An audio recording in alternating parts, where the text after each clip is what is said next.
My husband looked me dead in the eyes at the international check-in counter, his 24-year-old mistress clinging to his arm, and whispered that he had just emptied our bank accounts. He thought he was leaving a helpless housewife, stranded in the middle of a crowded terminal with a 6-year-old child. He did not know that the money he thought he stole was a highly monitored family trust, and the woman he was discarding was the sole one. The terminal of the airport was quieter than I expected for a Monday morning.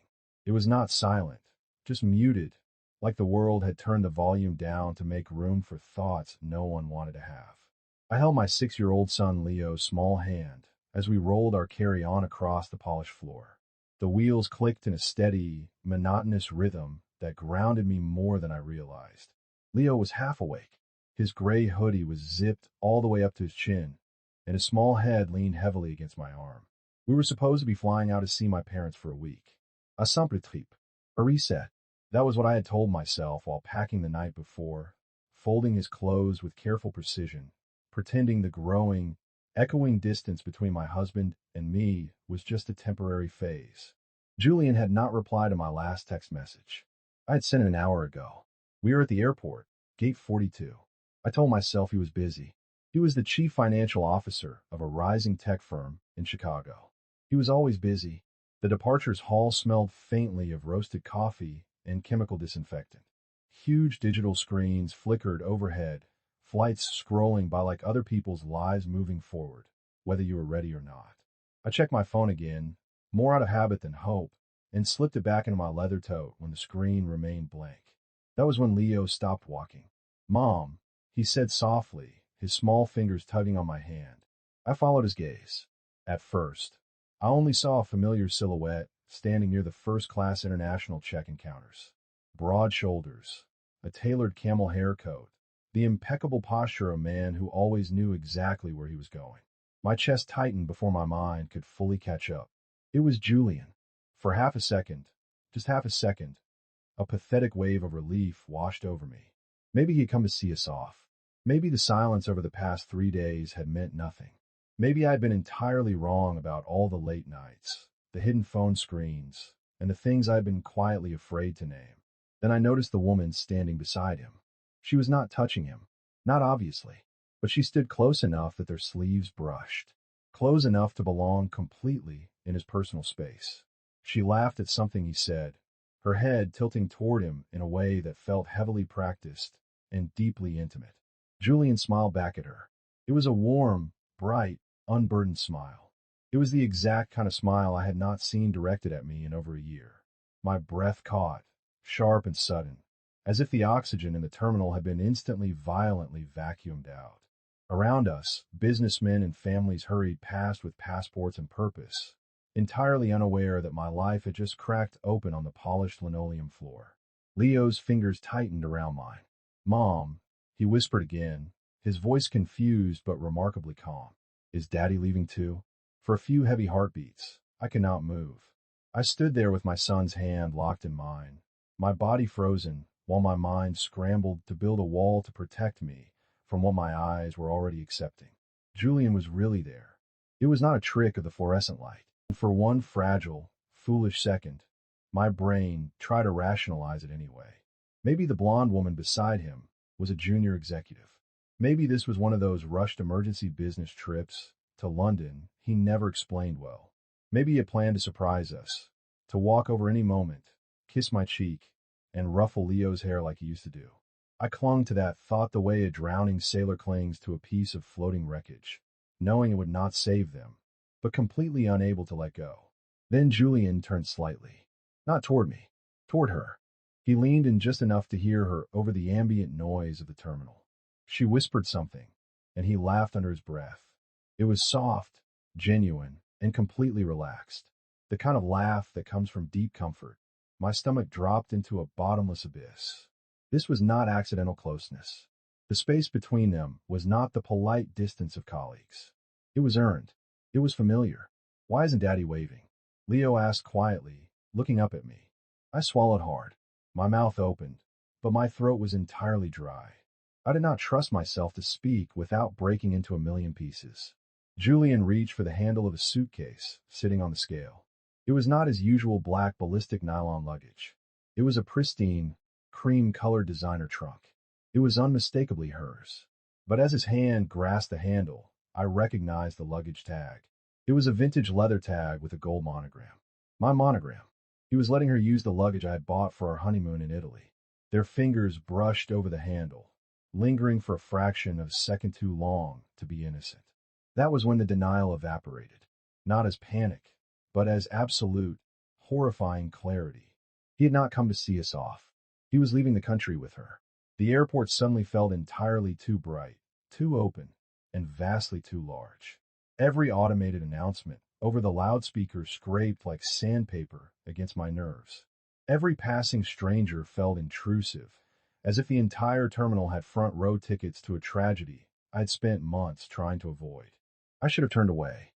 I should have spared my 6-year-old son this terrible sight. But my feet refused to move, anchored to the floor by a mix of disbelief and a desperate, agonizing need to see exactly how far Julian would go without looking back. And then, he did look back.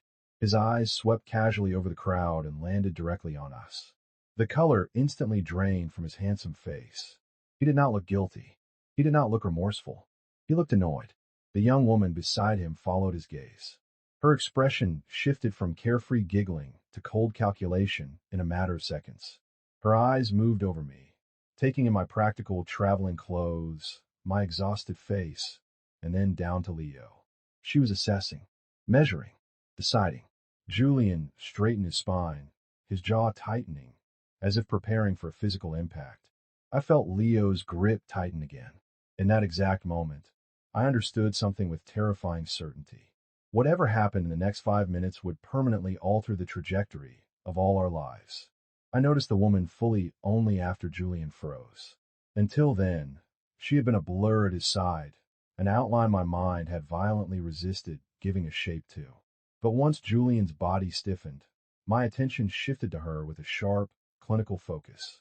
She was young, 24, maybe 25. She carried herself with a confident posture and relaxed smile that comes from a life of never being told no. Her camel coat was flawlessly tailored, her blonde hair smooth and glossy, falling perfectly into place as if she had checked her reflection in her phone camera just seconds before. But it was her neck that caught my attention. Resting against her collarbone was a distinct, teardrop-shaped sapphire pendant. I stopped breathing. That necklace belonged to my late grandmother. I had kept it in the velvet-lined safe in our master bedroom. Julian had taken it. He had stolen a family heirloom and fastened it around the neck of his mistress. She followed Julian's stare and found me again. There was no shock in her expression. There was no embarrassment. There was only a brief pause, and then a look of smug recognition. She had imagined this moment before. She had decided in advance exactly how she would play the victor. She did not step away from Julian. Instead, she shifted her weight, stepping slightly closer to him. Her shoulder brushed his arm. It was subtle, but brutally deliberate. A silent, territorial claim. Julian finally moved. He did not rush toward us. He did not look apologetic. Instead, he took a slow, measured step forward, as if he were approaching a hostile corporate negotiation rather than his own wife and child. His shoulders squared, his face settling into that familiar, arrogant mask he used in boardrooms. The one designed to project absolute control. "Clara," he said as he approached. He kept his voice low, calm, and terribly careful.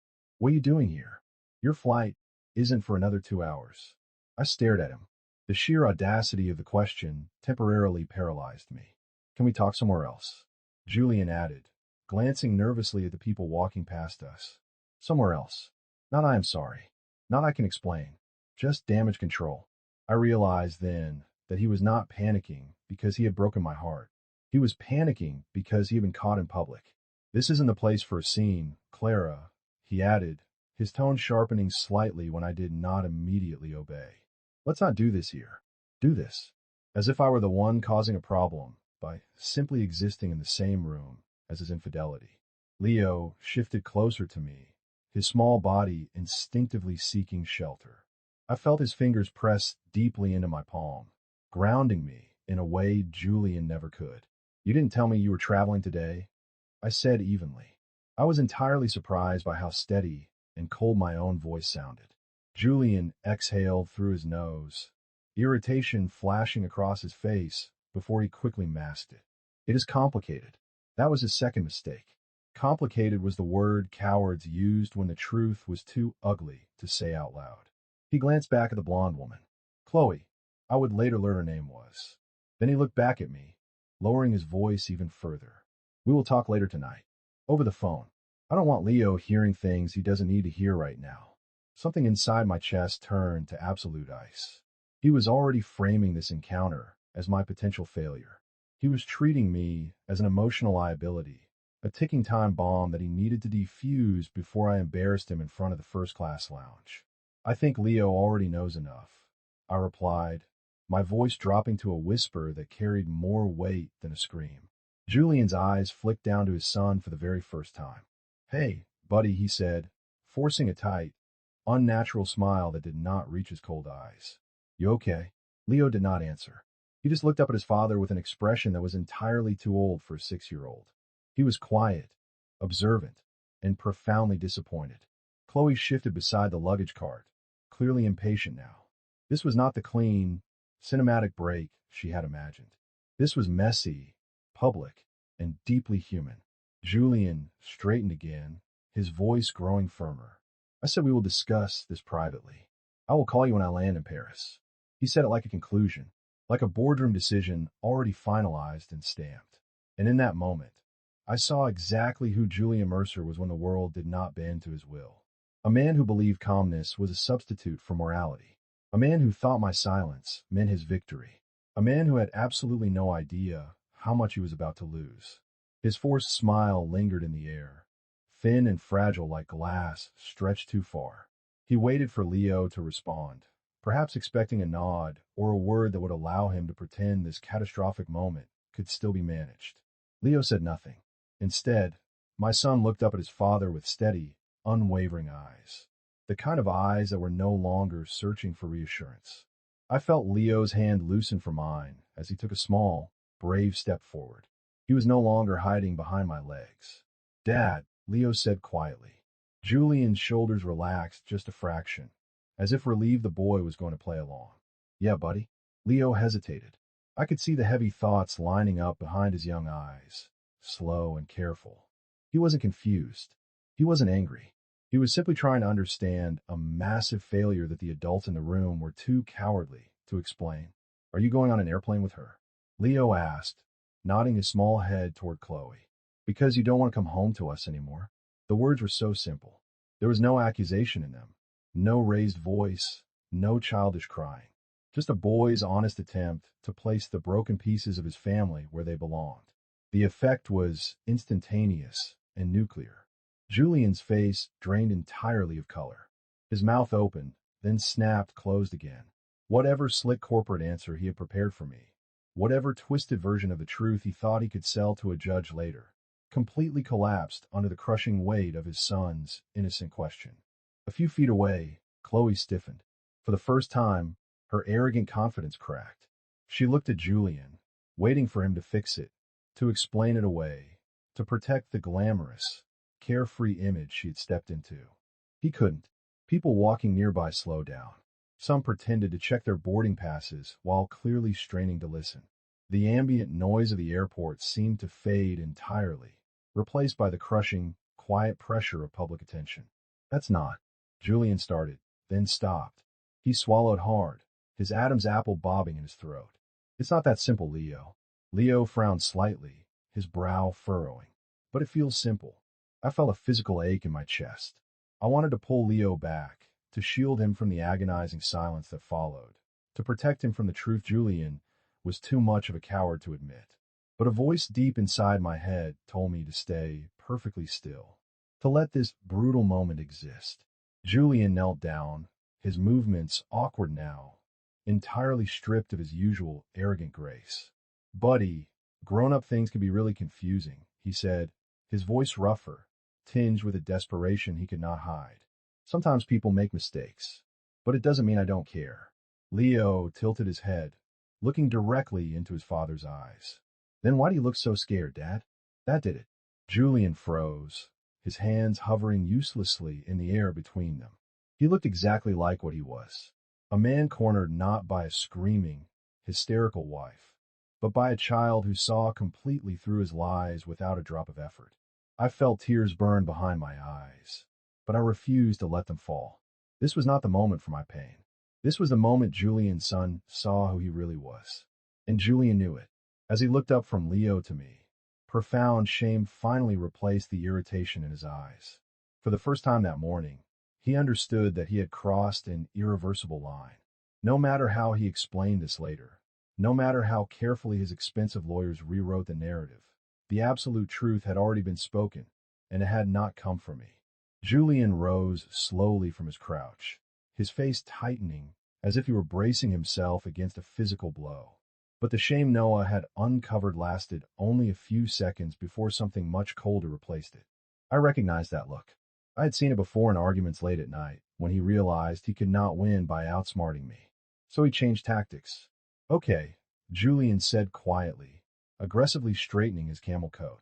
His voice dropped back into that calm, measured tone he used when firing employees. "That is enough for now. Not I am sorry you had to see this. Not I shouldn't have put you in this position. Just enough." He glanced around at the onlookers, clearly infuriated by the eyes and ears invading his privacy. Then he leaned toward me, lowering his voice to a venomous whisper. "You don't need to make this worse, Clara," he sneered. "Let's act like adults. Take the boy and go to your flight." I flinched inwardly, not from fear, but because I understood the sinister game he was playing. He wasn't speaking to me as a partner. He was positioning me as an unstable risk, a problem to be managed. "No one is making anything worse, Julian," I replied, my voice matching his icy volume. "This is already happening." Julian's jaw tightened so hard I thought his teeth might crack. "You're emotional," he said, barely moving his lips. "You're making a scene, and Leo doesn't need to be dragged into the middle of your instability." The words landed exactly where he intended. "You're emotional. You're unstable. You are the danger here." For 5 years, I had softened myself to keep the peace in our house. I had swallowed my own frustration, delayed difficult conversations, and convinced myself that my extreme patience was a form of strength. And now, standing in the middle of a departure hall with his mistress 3 feet away, he was trying to gaslight me into believing I was the one out of control. Leo pressed closer to my side again, his small body reacting before his mind could fully process the sinister shift in his father's tone. He didn't look at Julian anymore. He looked up at me. Chloe shifted uncomfortably, sensing the dark change in energy. "Julian," she said softly, touching his arm at last, "we're going to miss boarding if we don't move." The physical contact was deliberate, casual, intimate.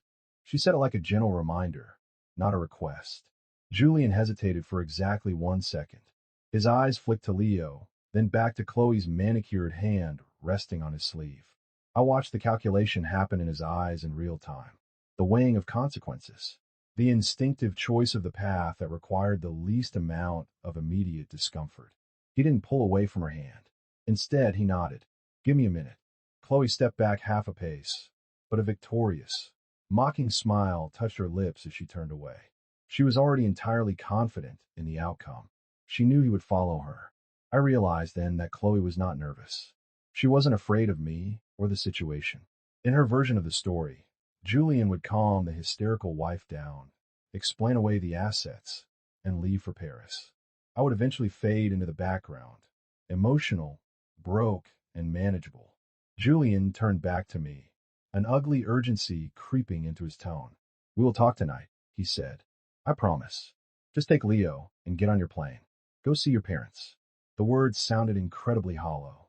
I looked past him at Chloe, who was scrolling casually on her phone, as if she hadn't just orchestrated the collapse of a family. As if she wasn't wearing my grandmother's sapphire around her neck. And in that moment, the final remaining thread of my patience snapped. Not with anger, not with jealousy, but with a terrifying, absolute clarity. Chloe believed she had won, because Julian had chosen her in public, because he was about to walk away without looking back. What she didn't understand, what neither of them understood yet, was that this was not a victory. It was a fatal, catastrophic mistake, one that would follow them far longer than either of them could possibly comprehend. I didn't argue with him. I didn't scream. That seemed to unnerve Julian more than anything else.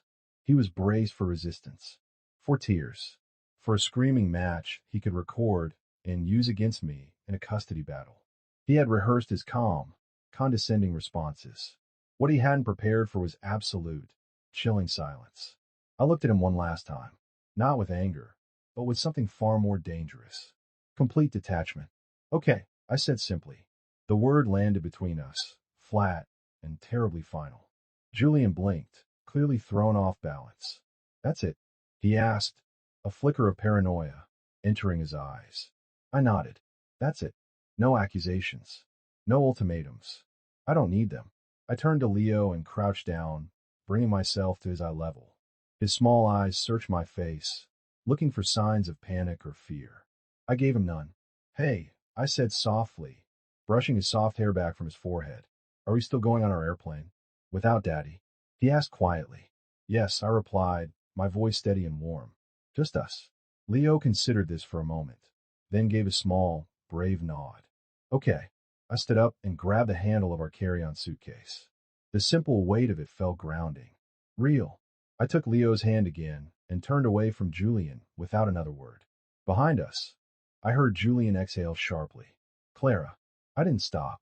Each step away from him felt incredibly surreal, but my spine was made of steel. The sounds of the terminal grew louder again. Announcements, laughter, rolling luggage. I didn't look back.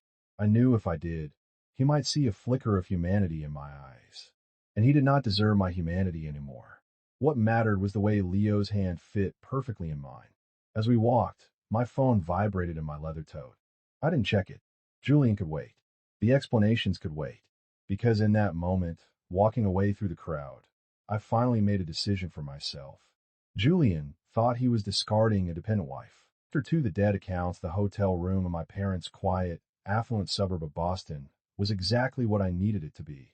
Sterile, quiet, and completely detached from the life I had just left behind in Chicago. Leo fell asleep almost immediately, exhausted from the emotional toll of the morning.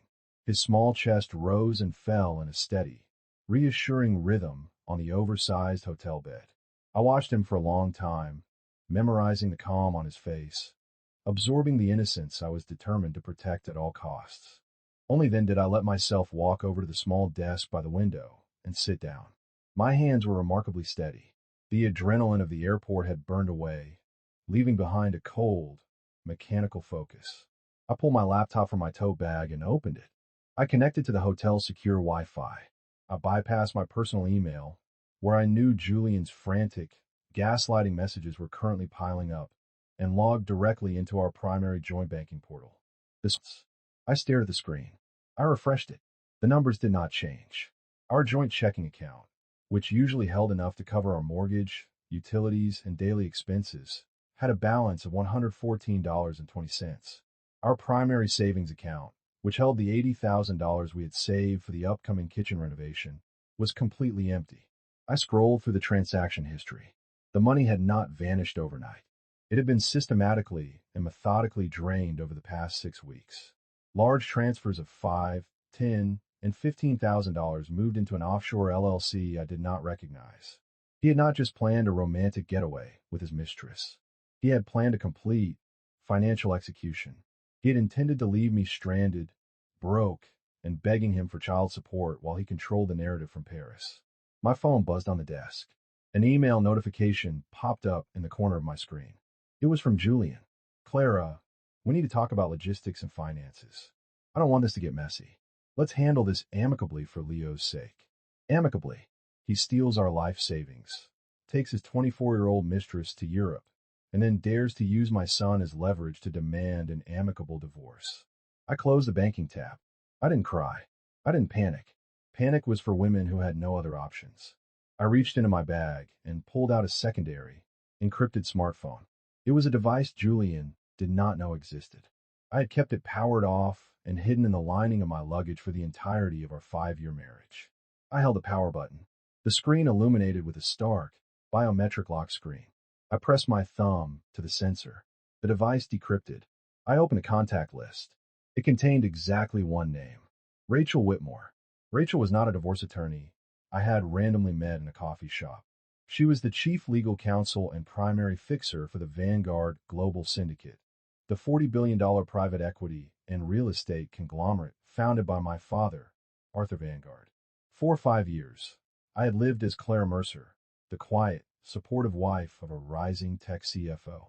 I had hidden my maiden name, my trust funds, and my family's terrifying global influence because I had wanted to build a life based on love, not leverage power. My father had hated the idea, but he had respected my wishes. He had allowed me to live off the grid, with one strict condition. Rachel Whitmore would always be one phone call away. I pressed call. The line didn't even ring a full time before it connected. Clara? Rachel's voice was crisp, immediate, and entirely professional.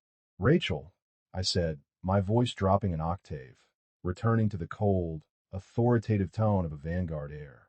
It's time. There was a fraction of a second of silence on the line. Then, the sound of a heavy file cabinet opening. Understood. Are you and Leo secure? We are at the hotel in Boston. I confirmed. Julian just left the country on a flight to Paris. He took a woman named Chloe with him. I paused, looking at the empty bank screen on my laptop. He also drained our joint accounts, Rachel. He moved $80,000 into an offshore LLC to blindside me. The silence on Rachel's end turned instantly lethal. He stole from you. He thinks he did. I corrected softly. He thinks he has left me entirely dependent on his goodwill. Rachel's fingers began flying across a mechanical keyboard in the background. Give me the parameters, Clara. Are we playing defense? Or are we going scorched earth? Scorched earth, I said, the words tasting like absolute justice. He didn't just cheat, Rachel. He brought her to the airport. He let her wear my grandmother's sapphire pendant in front of my son. He tried to gaslight me in public. I want him dismantled.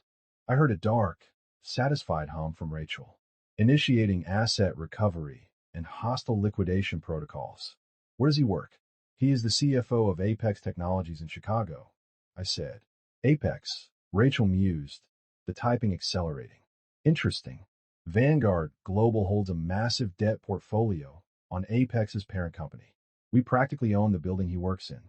I smiled, a thin, terrifying smile that Julian had never been lucky enough to witness. Excellent, I said. Fire him. Rachel didn't miss a beat. Terminated for cause. I'll have the board draft the paperwork before he lands in Paris.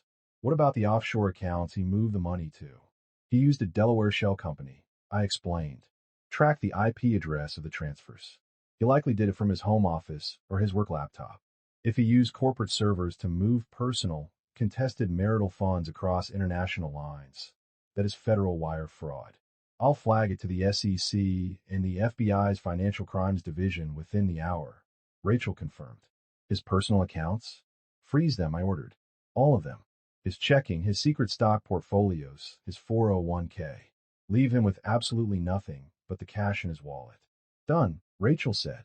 And the mistress? Chloe? I looked at my sleeping son. Find out where she works. Find out who finances her life. If she has a car, a lease, or a line of credit connected to any bank Vanguard does business with, pull it. Consider her evicted and her credit score annihilated. Rachel said smoothly. What about the house in Chicago? The one he thinks he pays the mortgage on? This was my favorite part. When Julian and I bought our luxury home in Chicago, his credit had been overextended. To protect his fragile ego, I had secretly used a Vanguard proxy firm to buy the house in cash.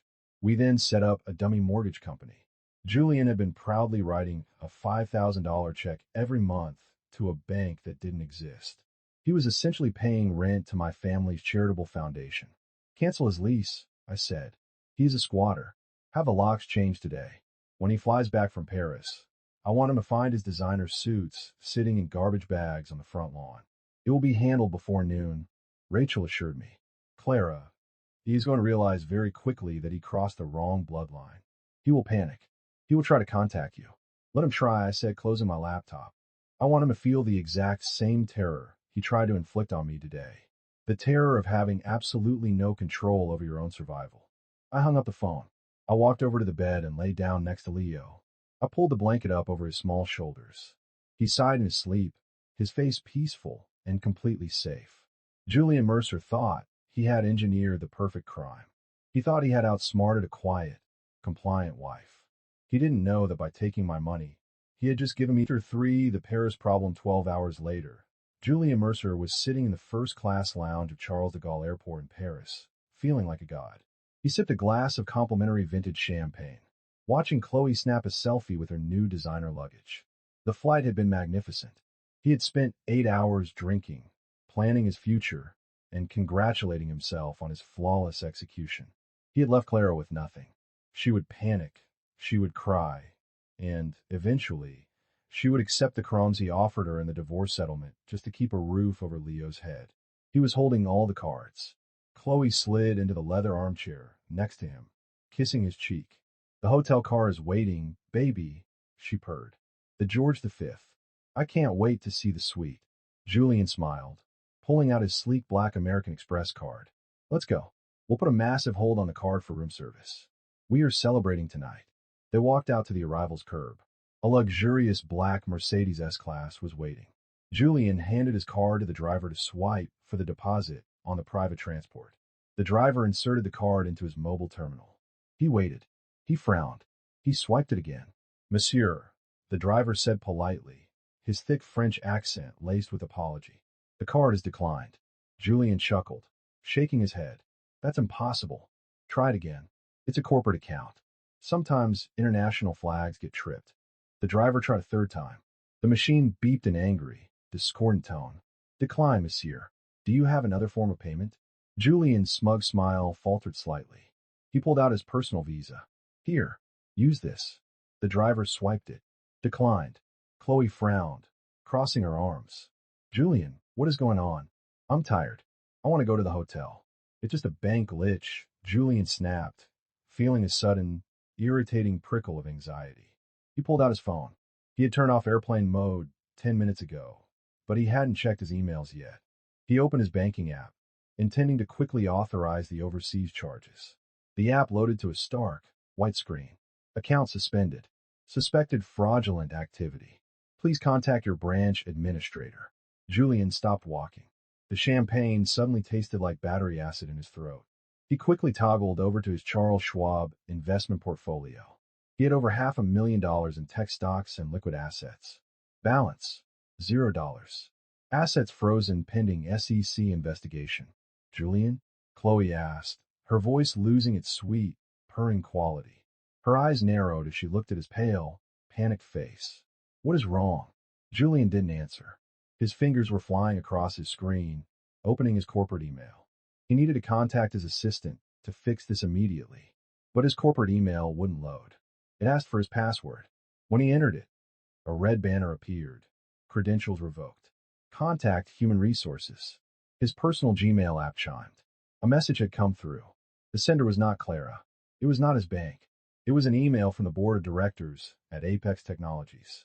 Mr. Mercer, effective immediately, your employment as Chief Financial Officer is terminated for cause. A forensic audit has revealed the unauthorized transfer of funds using corporate servers to an offshore entity, Blue Horizon LLC. The FBI and the Securities and Exchange Commission have been notified of suspected wire fraud. Do not attempt to access any corporate property. Legal counsel will contact you regarding the retrieval of company assets. Julian dropped his phone. It clattered against the Parisian pavement. Julian, Chloe screamed, grabbing his arm. What's going on? The driver is leaving. Julian stared blankly at the retreating taillights of the Mercedes. The money was gone. The job was gone. The offshore account was discovered. He wasn't a god. He was a man standing on a sidewalk in a foreign country, thousands of miles from home, with absolutely no access to a single dollar. And for the first time since he had locked eyes with Clara in the terminal, Julian Mercer realized before the return Julian Mercer did not experience the romantic, luxurious Parisian getaway he had meticulously planned. Instead, he spent the next 48 hours experiencing a profound, suffocating terror.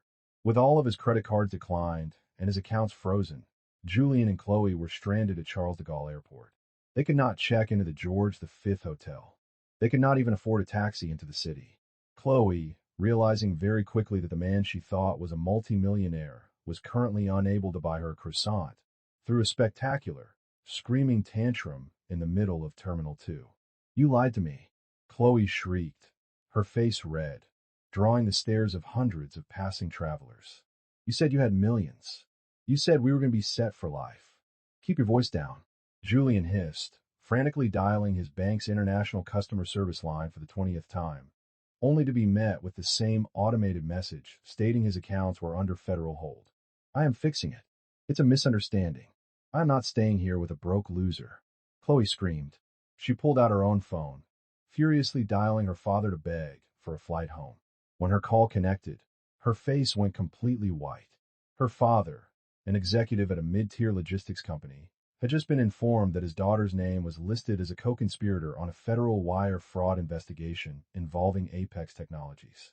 Her personal bank accounts had also been frozen. Chloe dropped her phone, bursting into hysterical tears. She took off the sapphire pendant, my grandmother's pendant, and threw it directly at Julian's chest. I never want to see you again, she sobbed, grabbing her pristine designer luggage and running toward the airport security office to beg for consular assistance. Julian didn't try to stop her. He picked the necklace up off the floor, his hands shaking violently. He spent the next 2 days sleeping on a hard plastic bench in the international terminal. He survived on stale sandwiches bought with the meager €200 he had in his wallet. He had to call his elderly mother in Ohio, begging her to wire enough money through Western Union to buy him a cramped, middle-seat economy ticket back to Chicago. The entire flight home, Julian's mind raced. He tried to convince himself that this was all an insane coincidence. An automated audit gone wrong. A massive banking error. He refused to connect the total annihilation of his life to the quiet, unassuming woman he had left in the airport. Claire was a nobody. She worked at a gallery. She drove a beige station wagon. She couldn't possibly be responsible for the FBI freezing his assets. When Julian finally landed at O'Hare Airport, he was exhausted, unwashed, and running on pure adrenaline. He hailed a cheap cab, giving the driver the address to his $3 million house in the prestigious Oakwood Drive neighborhood. At least he had the house. He could sell the art. He could leverage the equity. He could hire a lawyer and fight this. The cab pulled up to the sprawling, manicured estate. Julian paid the driver with the last of his borrowed cash and practically ran up the driveway.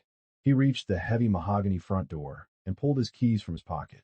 He slid the brass key into the deadbolt and turned. It didn't budge.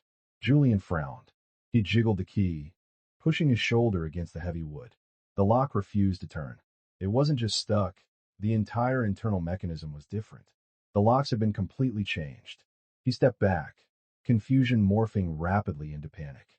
That was when he noticed a pristine, white envelope taped to the center of the door. Julian ripped the envelope down. His hands tore clumsily at the paper. Inside was a single, legally stamped document bearing the seal of Cook County, Illinois. Notice of immediate eviction and trespass. Julian read the words, his brain struggling to process the legal jargon.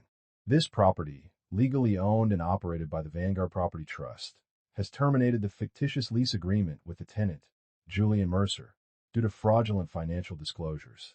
The tenant is hereby ordered to vacate the premises immediately.